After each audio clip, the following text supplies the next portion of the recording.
تمہارے مقتدی ہوں گے، تمہارے پیروکار اور جانشین ہوں گے.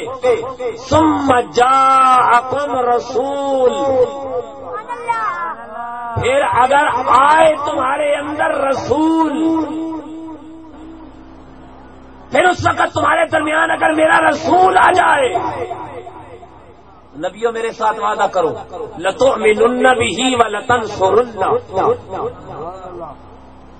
میرے نبی پر ایمان لاؤ گے، میرے رسول کی مدد بھی کرو گے، جیسے وہ کہیں گے ویسا کرو گے. یہ خالق کائنات انبیاء سے عہد لے رہا، نبیوں کی روحوں سے عہد لے رہا ہے. اب سوال یہ پیدا ہے، رب کائنات کو پتہ نہیں ہے کہ میں نے اپنے حبیب کو سب سے آخر میں بھیجنا ہے؟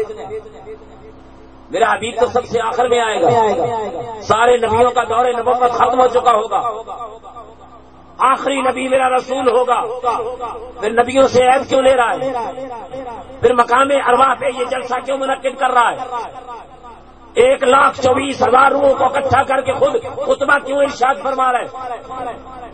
بات یہ ہے، پتہ ہے کہ آنا سب سے آخر میں ہے، مگر اس کے آنے کا ذکر اور اس کے آنے کا تذکرہ سب سے پہلے کر رہا ہے، تاکہ قیامت تک آنے والوں کو پتہ چل جائے کہ محمد کی آمد کا ذکر کرنا خدا کی سنت ہے، رب کا اپنا طریقہ ہے. رب کائنات نے حضور کے آنے کا ذکر کیا، ثم جاءکم رسول، جب آ جائے تمہارے اندر رسول، ذکر آنے کا ہوگا. رب ان کے آنے کا ذکر کر رہا ہے. آنا کیا تھا؟ میلاد تھا. لفظوں کو بدلنے سے معنی تو نہیں بدلتا. میلاد ان کے آنے کا ذکر ہے، ان کی آمد کا ذکر ہے، ان کے زمین پر قدم رکھنے کا ذکر ہے. اور رب کہہ رہا ہے جب وہ آ جائے، آنے کا ذکر کر رہا ہے. سارے نبیوں نے جواب میں، کسی ایک نے بھی انکار نہیں کیا. سب نے کہا کہ اگر ہمارے دور کے اندر آ گیا تو میرے مولا ہم اپنی نبوت چھوڑ کر اس کی غلامی کا پٹا گلے میں ڈال لیں گے.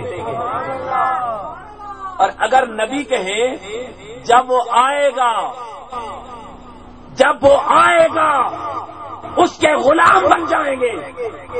اور اگر انہی الفاظ کا ترجمہ ہم یوں کر دیں، وہ نبی کہہ رہے تھے وہ آئے گا تو اس کے آنے کو مرحبا کہیں گے، ان کے آنے کو خوش آمدید کہیں گے، ان کے آنے کو ویلکم کریں گے.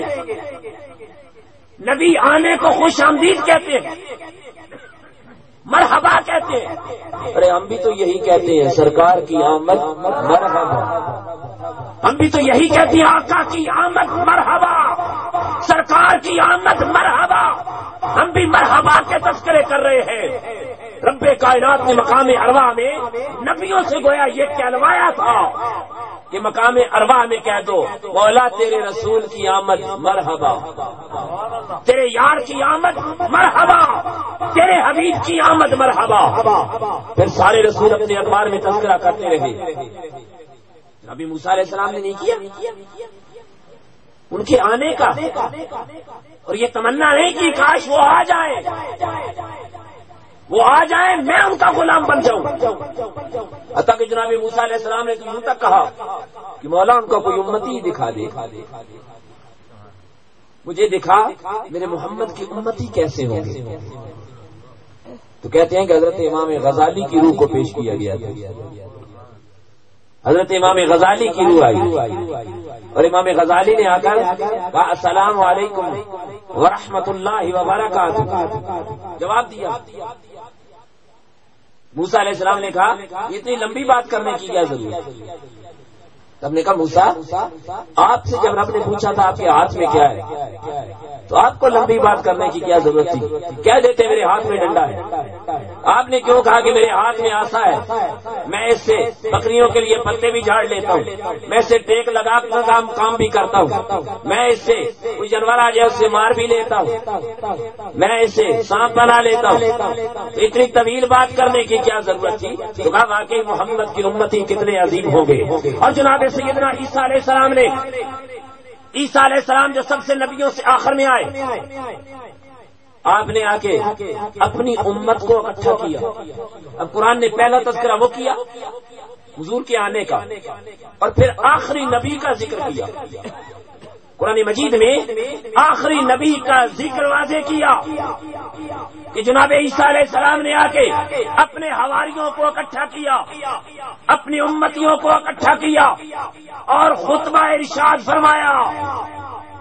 قرآن بیان کر رہا ہے کہ جناب عیسیٰ نے خطبہ دیا، عیسائیت کے نبی نے خطبہ دیا، اپنی امت کو اکٹھا کیا.